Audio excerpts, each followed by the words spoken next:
Salut, Annyeong, hello. Bienvenue sur ma chaîne, j'espère que vous allez bien. Comme vous avez pu le voir dans le titre de la vidéo, aujourd'hui on va parler de mes pires rencontres en Corée du Sud. Donc pour replacer un peu le contexte, en fait j'étais partie en 2016, en août 2016, dans le cadre d'un échange universitaire en Corée du Sud pour la première fois. Parce que j'ai fait des études de LLCER coréen, donc c'est langue, littérature, civilisation étrangère et régionale, parcours coréen. Et donc dans ce cadre-là, je suis partie pendant 1 an. Et en fait, du coup, il faut savoir que juste avant d'aller dans l'université, parce que moi j'avais choisi la ville de Gwangju, si vous la connaissez pas, j'en parlerai dans une autre vidéo si ça vous intéresse. Avant de me rendre dans mon université, en fait, je voulais visiter un peu la Corée parce que c'était la première fois que j'y allais. Et du coup, j'avais fait un petit programme de 3 semaines avant de me rendre à Gwangju. Donc Gwangju, pour préciser, c'est dans le sud-ouest de la Corée, c'est dans le Jeollanam-do. Et j'avais fait mon programme. Donc, je devais arriver en Corée du Sud, à Incheon, donc là où on arrive tout le temps, et me rendre directement à Busan pour y passer 3 jours, puis après j'avais des jeunes. C'est important ces informations pour la suite de l'histoire, c'est pour ça que je vous l'ai dit. Et du coup, j'arrive à Busan avec mes 2 grosses valises là, de 1 an de vie. Et du coup, comme il faisait nuit, j'avais pris, comme j'allais arriver tard là-bas, donc j'avais pris rendez-vous avec le propriétaire du Airbnb que j'avais loué pour qu'il puisse venir me chercher à un point donné. On s'était donné rendez-vous à une station de métro pour qu'il puisse m'emmener en fait au Airbnb. Et du coup, j'arrive à Busan et je dois prendre le métro pour pouvoir me rendre à ce point de rendez-vous.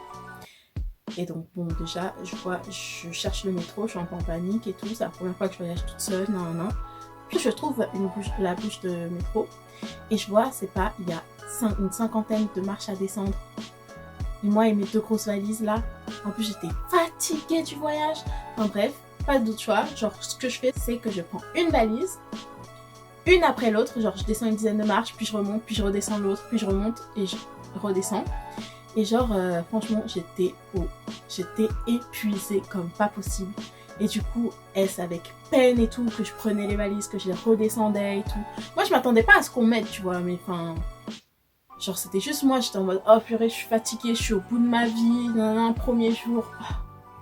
C'est pas, là, il y a un homme d'une quarantaine d'années, enfin voilà, il m'aide avec une des valises et il la redescend, mais je crois qu'il était pressé, donc il m'a juste aidé pour une dizaine de marches et après il est parti. Après je l'ai remercié et tout. Et c'est pas en fait, comme je vous ai dit, j'étais dans un état de fatigue, de compète. Je descends mes valises avec peine et tout. Et c'est pas là, je sais pas comment j'ai fait.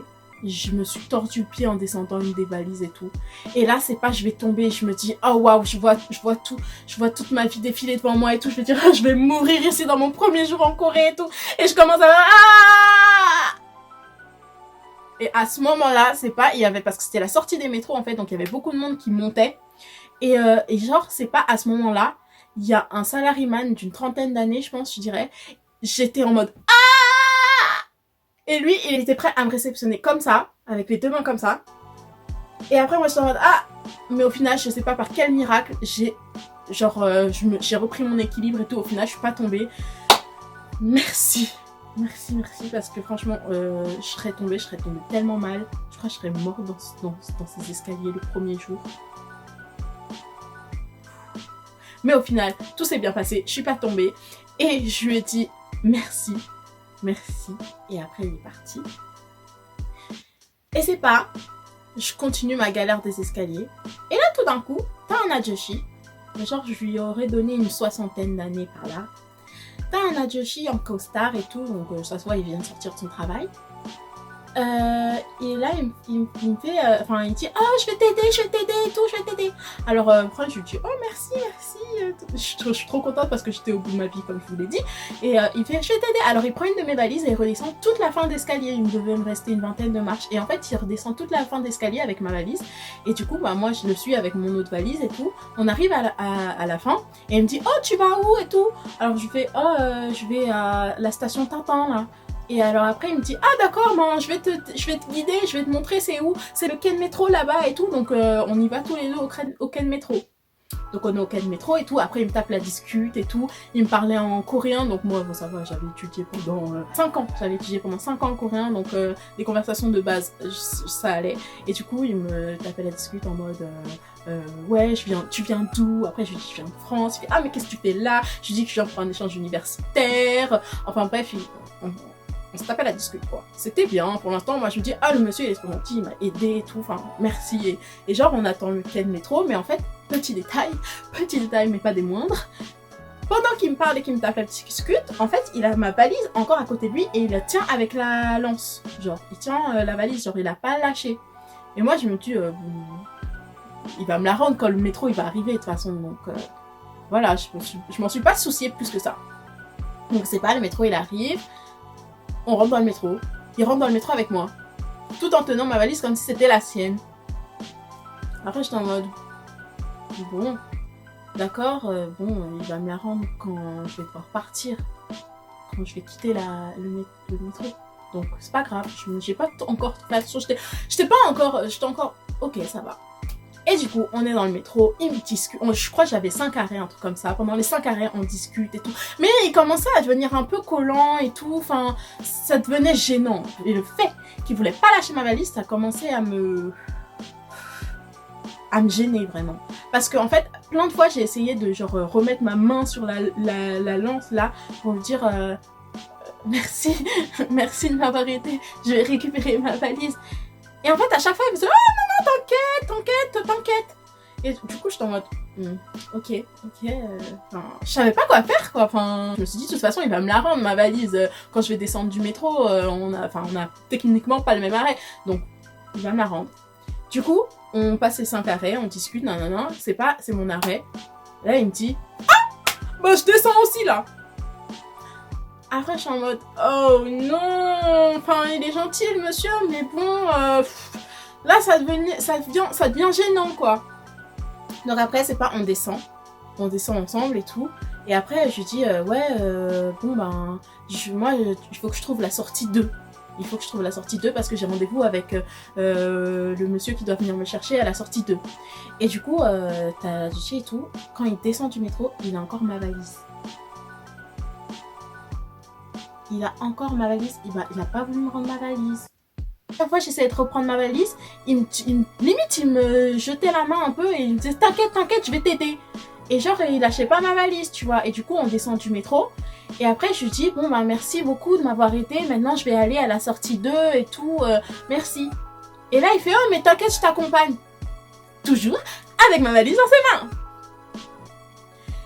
Et du coup, je lui dis, ouais, non, ça va, je sais, je vais retrouver la sortie 2, merci et tout. Enfin, vous êtes vraiment très gentil, mais je vais récupérer ma valise et puis c'est bon, merci, vraiment, vous avez vraiment une bonne âme et tout, merci. Et il me fait, non, je t'accompagne à la sortie 2. Tiens, c'est par là, allons-y. Du coup, enfin, je suis dans un pays étranger et tout, je connais pas le monsieur, je vais pas lui arracher ma valise, je sais pas comment ça se passe, enfin... Ça m'est pas traversé à l'idée, genre j'étais en mode, bon ok, il veut m'aider jusqu'au bout, allons-y, il m'aide jusqu'au bout, même si c'est ultra gênant, allons-y. Et du coup, il a encore ma valise, et on continue à marcher jusqu'à la sortie de... Mais enfin, en vrai, je dis ça comme ça, mais en vrai, à ce moment-là, je commençais vraiment à flipper. Je commençais un peu à flipper, j'étais en mode, ouais, pourquoi il veut pas me lâcher en fait, pourquoi il veut pas me rendre ma valise, genre j'étais un peu en mode, c'est un peu trop là, genre moi je suis fatiguée et tout, et puis t'as le monsieur pot de colle qui veut pas me lâcher, qui veut pas me rendre mes affaires, enfin, là je commençais un peu à paniquer, Du coup, on arrive à la sortie 2 et en plus, je paniquais d'autant plus que je n'arrivais pas à capter la Wi-Fi pour pouvoir contacter le propriétaire du Airbnb. Donc, j'étais en mode avec le monsieur collant que je ne connais pas et j'arrive pas à contacter le monsieur du Airbnb. Donc, c'était un peu la panique dans ma tête et tout parce que de base, je suis une grosse stressée et du coup, là, je commençais un peu en mode oh là là, mais enfin, qu'est-ce qui va m'arriver, enfin, qu'est-ce qui se passe? Du coup, tant bien que mal et tout, j'essaye de capter la wifi quand on monte dans l'ascenseur et tout pour sortir. Non, j'ai réussi à capter la wifi et du coup, j'ai dit au monsieur, oui, je suis à la sortie 2 de la station. Non, je me rappelle plus du nom de la station. C'est pas du coup, on est sorti. Après, on attend dans la sortie, il fait une nuit noire et tout. Nuit noire. T'as lui qui me colle depuis tout à l'heure, là. Et après, c'est pas, je sors, genre juste en face, il y a personne dans la rue. Y a personne dans la rue. Juste une personne. En face, là, elle est adossée à un bâtiment. En fait, on aurait dit la mafia, on aurait dit un mec de la mafia, et en plus il me regardait tellement chelou avec le monsieur. Vraiment, à ce moment-là, j'ai dit attends, il est 22 ou 23 heures, il fait nuit noire, il y a deux personnes, en face de moi t'as un monsieur qui ressemble à un mafioso, et puis t'as à côté de moi t'as le vieux monsieur qui m'a bien aidé, merci, mais qui me lâche pas. Et là, après, le monsieur commence à me dire « Ouais, mais tu vas dans ton Airbnb, c'est où et tout ?» Après, je lui dis « je sais pas trop, là, j'attends le propriétaire qui doit venir me chercher et tout. » Après, il fait « Non, mais vas-y, en fait, viens, on va boire. » Pardon. Et en fait, c'est à ce moment-là que j'ai capté qu'en fait, il était complètement saoul. Il était complètement saoul, le vieux monsieur. J'avais pas capté avant, mais là, en fait, c'est quand il me dit « Viens, on va boire et tout. » Et après, je vois, parce que, enfin... Dans le métro, on speedait et tout, où on était immobile. Mais en fait, et même quand on est sorti du métro, moi j'ai pas capté comment il marchait et tout, parce que moi j'étais en mode panique et tout, donc j'ai pas capté. Mais c'est pas quand il me dit viens on va boire, je commence à capter qu'en fait le monsieur il est saoul. Il est complètement saoul. Et genre, il me dit, viens, on va boire et tout. Et je lui dis, non, mais je dois attendre ici et tout. Le monsieur de Airbnb fait, mais si, viens. Ben, si t'attends le monsieur, tu vas dans ton Airbnb et après, on va boire. Et je lui fais, non, mais monsieur, là, je peux pas boire. En plus, je suis fatiguée. J'ai fait 11 heures de vol, 4 heures de train. Enfin, merci, c'est gentil, mais je peux pas. Et il était trop insistant et tout. Et moi, j'étais en panique. Là, j'étais en panique. Il voulait pas lâcher ma valise encore. Il avait encore ma valise dans les mains. Il la tenait comme si c'était un objet précieux. Et enfin, moi, j'étais en panique. Il y a deux personnes, deux hommes, comme ça. Genre, un en face, un à côté. Dans la nuit noire, il y a personne. Enfin, j'étais en panique. Là, franchement... J'étais en mode, c'est quand qu'il arrive le proprio? C'est quand qu'il arrive? Ça va être mon sauveur, c'est quand qu'il arrive? Genre, s'il te plaît, t'as l'autre, il veut m'emmener dans un bar et tout, je le connais pas. Et puis, t'as un monsieur un peu suspect devant, enfin, s'il vous plaît, enfin, proprio, parce qu'en plus, le proprio me dit, il arrive dans 10-15 minutes et tout. J'étais en mode, je vais devoir rester 10-15 minutes comme ça, dans ce climat d'insécurité, enfin... Franchement, j'étais en panique, j'étais en stress. Je regardais mon cacao parce que je l'avais contacté le proprio avec cacao. Du coup, j'étais en train de regarder mon cacao. J'étais en mode, c'est quand qu'il arrive et tout. J'avais une de mes valises. Et genre, j'arrive. En fait, j'étais tellement en stress que je calculais même plus le vieux et tout qui avait ma valise à côté. Et c'est pas là. C'est pas là. Il y a le proprio, il arrive. Le proprio arrive enfin. Et quand il arrive, ben direct moi je vais vers lui et tout, et je viens avec ma valise, et après c'est pas notre cher ami vient avec nous, il nous suit avec ma valise dans les mains. Et après je lui dis, après il a capté en fait le proprio, il me fait il va vers le vieux monsieur et il prend ma valise, tu vois, et il voulait pas lui rendre comme d'hab, il voulait pas rendre ma valise. Du coup le proprio l'a grave forcé pour prendre ma valise, genre limite il lui a arraché des mains. Et après genre il m'a dit viens, la voiture elle est par là. Du coup, moi je le suis pour aller jusqu'à sa voiture, et c'est pas le vieux monsieur, il nous suit. Le vieux monsieur, il nous suit jusqu'à la voiture du proprio. Moi j'étais en mode, oh là là, mais ça va jamais s'arrêter, mais vieux monsieur, elle est où votre maison? Enfin, mais monsieur... Et donc on arrive à sa voiture, il commence à mettre, il met les deux valises... Donc il ouvre le coffre pour mettre les deux valises. Du coup, moi il me dit de monter, donc je monte. C'est pas... Le vieux monsieur, il monte dans la voiture du proprio à côté de moi, derrière là. Et franchement, quand j'ai vu le vieux monsieur, il est rentré dans la voiture, j'étais en mode, il est sincère? Il est sincère là? Non mais jusqu'au bout? Mais jusqu'au bout, il monte dans la voiture. Il est monté dans la voiture du proprio. Mais... Et après, t'as le proprio, il finit de mettre les valises. Après, il a capté que le vieux monsieur était assis. Du coup, il monte à sa place et tout, de conducteur. Et après, il me fait, il se retourne vers moi, il me fait, mais tu le connais? Il me parle en anglais, du coup. Là, il me parle en anglais, il me dit, mais tu le connais? Après, j'ai dit, non, c'est juste un monsieur qui m'a aidé dans le métro, en fait. Il m'a aidé avec mes valises, mais depuis, en fait, il veut pas me lâcher. Après, il me dit, d'accord. Après il dit, monsieur, vous pouvez descendre de ma voiture.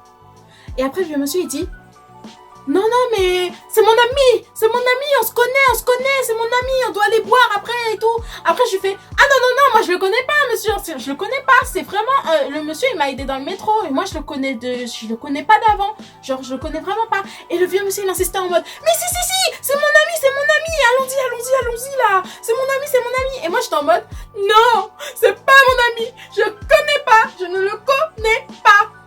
Et après, c'est pas le propriétaire, il a commencé à s'énerver parce que le vieux monsieur il voulait pas sortir de sa voiture. Il commence à s'énerver, il fait maintenant vous sortez de ma voiture. Après il sort de sa voiture, donc le propriétaire il sort de sa voiture, il tourne genre pour aller ouvrir la porte pour virer le vieux monsieur.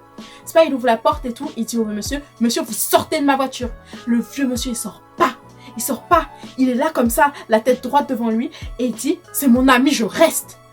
Après le propriétaire s'énerve, vous sortez de ma voiture maintenant. Après, il sort pas. Après, le propriétaire fait, vous sortez. Le propriétaire vénère. Le propriétaire était trop vénère. Et après, il fait, vous sortez maintenant. Vous sortez. Après, il fait, vous sortez ou j'appelle la police. Et il commence à sortir son téléphone et tout pour appeler la police. Il commence à sortir son téléphone pour appeler la police. Et moi, je dis, attends, pardon. Je viens d'arriver en Corée et tout. C'est mon premier jour. J'ai même pas encore atteint mon Airbnb. Ils veulent appeler la police. Mon premier jour et je vais voir la police coréenne. Sérieux. Comment j'étais en stress, j'avais envie de pleurer, j'étais au bout de ma vie. J'ai fait, ah ouais, non mais c'est quoi cette histoire? Il y a toujours à moi que ça arrive les trucs pareils. Déjà je rencontre le vieux monsieur, maintenant on veut me faire rencontrer la police. Et moi j'étais en stress, hein. J'étais en stress, j'étais en mode, oh mais monsieur sortez là, on va pas attendre la police, sérieux. Dans ma tête j'étais en mode, monsieur sortez s'il vous plaît. Attends là ça prend des proportions un peu exagérées non?